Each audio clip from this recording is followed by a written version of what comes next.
Hello, welcome to Ivilalael.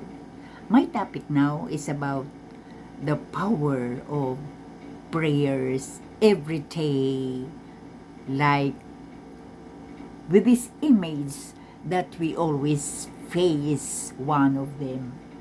That time, during my childhood, I was in the elementary, I was living with my lola. Yung lola ko po, yung bahay nila sa isang probinsya ay mataas. Ang pangalan ng bahay na yun ay Streamline. Parang trademark yan doon sa town na yan. During the time, mayroong pong tulisan, pirata. Kasi ang komunikasyon lang noon ay water. Kumbaga sa dagat lang talaga, mga lancha, mga pump boat. That time, may mga tulisan. So, there was a news na yung may mga pera dyan sa mga lugar na yun ay talagang iraransak, papasukin ng tulisan. Wala kami ginagawa. Ang aking lula, umpisa ng 4 o'clock ng umaga, gisingin na kami kasi mag-rosary. Then, from 4 o'clock, 6 o'clock in the morning, mag-attend ng mass in the church. Then, of course, during the meals ay prayers. Then, 6 o'clock in the afternoon ay angelos.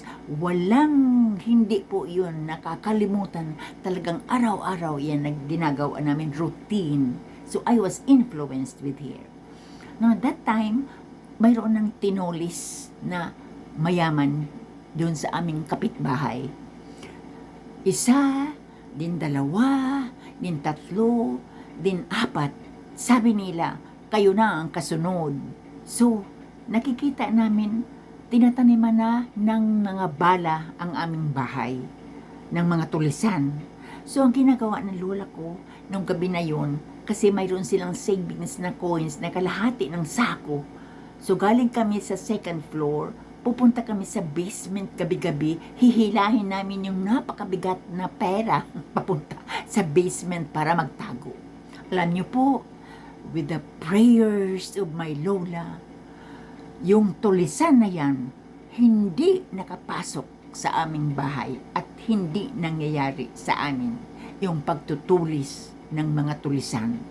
So, nawala sila at yung mga tao, mga kapitbahay namin, nagtataka.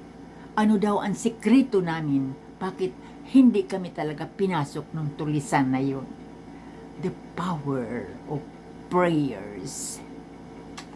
Bye! So that's it. Like and share and comments.